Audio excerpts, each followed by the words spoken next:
ये आपका लेवल है। पाकिस्तान रिटेलिएट करेगा। यार हिस्टोरिकल बैकग्राउंड ये है कि अफ़गानिस्तान, पहले तो ये समझें कि अफ़गानिस्तान जो है वो ग्रेवयार्ड है बिग पावर्स का, ब्रिटेन से लेके रशिया तक, और रशिया के बाद अब जो यूनाइटेड स्टेट ऑफ अमेरिका, ये भी एक किस्म का वहाँ दफन होने जा रहा है।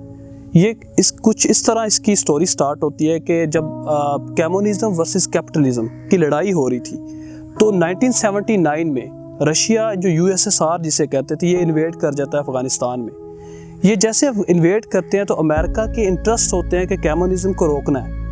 वो सपोर्ट करते हैं अफ़गानिस्तान को थ्रू पाकिस्तान और मुजाहिदीन को बिल्ड करते हैं। तो मुजाहिदीन को जब बिल्ड करते हैं तो अफ़गानिस्तान रशिया को डिफीट करता है और डिसमेंबर कर देता है। तो अब बारी आती है अफ़गानिस्तान को रीवैम्प करने की, रीफॉर्म करने की, ताकि वहाँ पे पीस को इंश्योर किया जा सके और स्टेबलाइज किया जा सके। लेकिन अमेरिका इस वक्त यहाँ से निकल जाता है और अपने ट्रूप्स को, और जो भी सपोर्ट दी होती है, military support, economic supports, majorly तो इकोनॉमिक सपोर्ट थी, तो वो इसको यहाँ से उठाते हैं और वो चले जाते हैं। अफ़गानिस्तान में एक सिविल वार स्टार्ट हो जाती है और तालिबान जो है वो वो स्ट्रॉन्ग होल्ड पे होते हैं और वो अल्टीमेटली अपनी गवर्नमेंट बना लेते हैं। पाकिस्तान तालिबान को सपोर्ट करता है 1996 में, लेकिन इसके बक्स जब इंडिया के कॉन्टेक्स्ट में हम बात को देखें तो इंडिया नॉर्दर्न लाइन्स को सपोर्ट करता है, क्योंकि अफ़गानिस्तान का अगर आप स्ट्रक्चर देखें तो अफ़गानिस्तान में सिर्फ पख्तून्स नहीं है, वहाँ डिफरेंट एथनिसिटी के लोग रहने वाले हैं। तो इस तरह इसका एक बैकग्राउंड स्टार्ट होता है। और इसके बाद जब 9/11 का इंसिडेंट हो जाता है, 9/11 के बाद अमेरिकन ये रियलाइज़ करते हैं कि इन्हें जाके वहाँ अलकायदा को डिफीट करना चाहिए, क्योंकि ये अलकायदा पे सारा ब्लेम डालते हैं।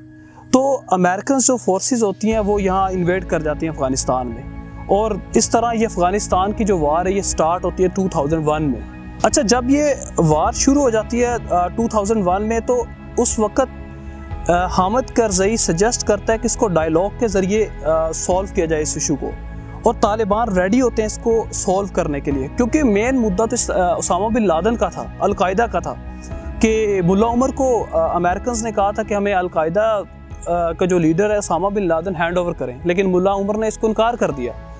तो उस वक्त Taliban was ready to negotiate with the government, लेकिन ये अमेरिकन कहते हैं कि नहीं, हम वहाँ जाएंगे और हम इनको डिफीट करेंगे। तो अल्टीमेटली वो इन्वेड कर जाते हैं। इसके अलावा इसके मैं समझता हूँ कि जो ऑब्जेक्टिव्स थे वो सिर्फ इवेड करना और अलकायदा को ही निकालना नहीं था, इसके अलावा स्ट्रेटेजिक ऑब्जेक्टिव्स थे, और इसके अलावा वो ये समझ रहे थे कि जो रिसोर्सेज हैं अफ़गानिस्तान के, उनको किसी तरह एक्सप्लॉइट किया जा सके। तो जब अफ़गानिस्तान यहाँ आता है, आप ये देखें कि तकरीबन 20 साल हो चुके हैं। 20 साल में ट्रिलियंस ऑफ डॉलर्स जो इनके लगे हैं, और इसके अलावा इनके फ़ौजी जो मारे गए हैं, वो एक सेपरेट डिबेट है। तो पीस प्रोसेस की जहाँ तक बात है कि डायलॉग स्टार्ट होता है, ट्रंप गवर्नमेंट स्टार्ट करवाती है थ्रू पाकिस्तान, और 2019 में दोहा में एक एग्रीमेंट होता है बिटवीन द अमेरिकन फोर्सेस और अफगान इनके तालिबान के दरमियान।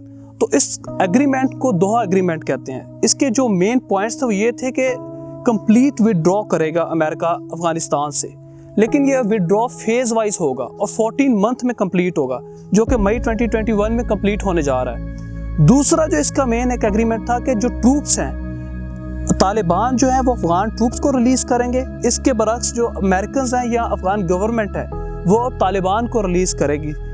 इसके अलावा ये जॉइंट एक एफर्ट करेंगे ISIS KP के अगेंस्ट, ताकि उनका जो स्ट्रॉन्ग होल्ड है उसको ख़त्म किया जा सके। और तालिबान ये गारंटी देंगे कि अलकायदा दोबारा बिल्ड नहीं होगी अफगानिस्तान में। ये कुछ इसके मेन पॉइंट्स थे दोहा एग्रीमेंट के या पीस प्रोसेस के। अच्छा, जहाँ तक ये जो एग्रीमेंट हुआ ये पाकिस्तान ने ब्रोकर करवाया, और ये बड़ा एक जिसे कहते हैं कि बेहतरीन इनिशिएटिव था। लेकिन अफगानिस्तान का पीस प्रोसेस सिर्फ अमेरिका के थ्रू या किसी एग्रीमेंट के थ्रू इंश्योर नहीं किया जा सका, क्योंकि अफगानिस्तान का जो इंटरनल पीस है वो बहुत ज़रूरी है। अफगानिस्तान में देखें कि पॉपुलिज्म है और डाइवर्सिफिकेशन ऑफ ओपिनियन है, और अशरफ गनी की जो गवर्नमेंट है और इसके अलावा अब्दुल्ला इनके क्लैशेस हैं।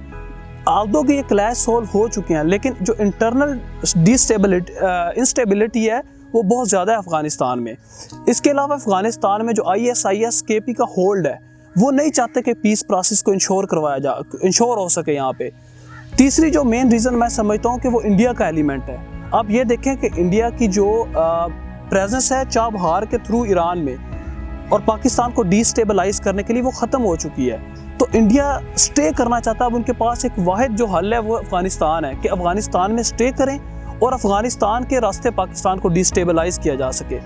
तो ये कुछ एलिमेंट्स हैं जो पीस प्रोसेस को हर्डल हैं। इसके बरक्स जो मेजर मैं समझता हूँ कि एलिमेंट है जो अब राइज हुआ है, बाइडन की जो गवर्नमेंट आई है वो उसका नैरेटिव ये है कि जो पीस प्रोसेस है या विड्रॉल है ट्रूप्स का वो इतनी जल्दी नहीं होना चाहिए। वो ये समझता है कि बाइडन ये समझता है कि जो विड्रॉल है वो इतनी जल्दी नहीं होना चाहिए और उसने एक नई डेट अनाउंस की है कि ये 9/11 को इसका फोर्सेस विड्रॉ हो, तब तक वो इसको विड्रॉ नहीं करना चाहता।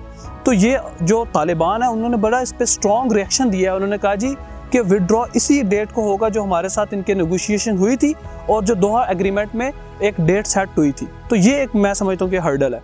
जहाँ तक पाकिस्तान की बात है, पाकिस्तान पीस प्रोसेस पाकिस्तान ने ब्रोकर करवाया। पाकिस्तान इसमें बहुत इंपॉर्टेंट प्लेयर है। पाकिस्तान के बगैर ये पीस प्रोसेस इंश्योर हो ही नहीं सकता।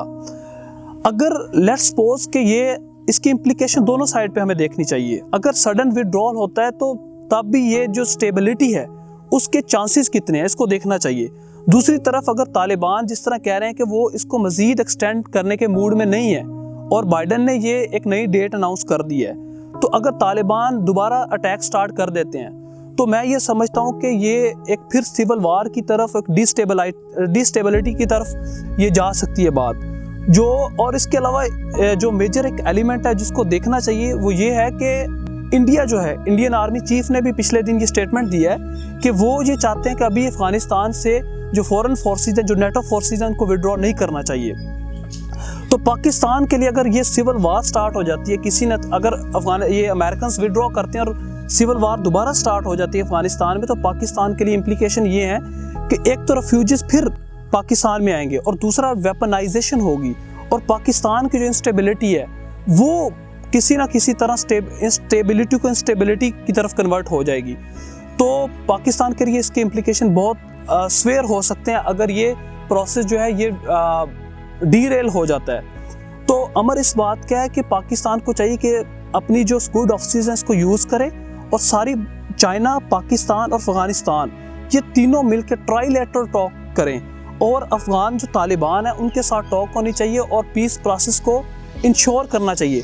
अगर ये एक्सटेंड भी होती है डेट तो कोई मसला नहीं है। एक्सटेंड को पाकिस्तान को अपने फॉरेन पॉलिसी को इफेक्टिवली यूज़ करते हुए कन्विंस करना चाहिए तालिबान को, ताकि इस प्रोसेस को इंश्योर करवाया जा सके, क्योंकि ये ना सिर्फ पाकिस्तान की स्टेबिलिटी के लिए बल्कि रीजन की स्टेबिलिटी के लिए और अफगानिस्तान की स्टेबिलिटी के लिए बहुत ज़रूरी है।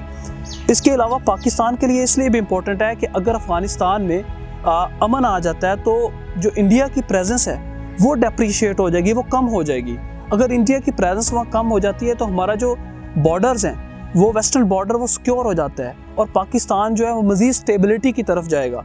तो मैं ये समझता हूँ कि इसमें सारे प्लेयर्स को एक कलेक्टिव जो रिस्पॉन्स है वो देना चाहिए और कलेक्टिव सिक्योरिटी की तरफ जाना चाहिए।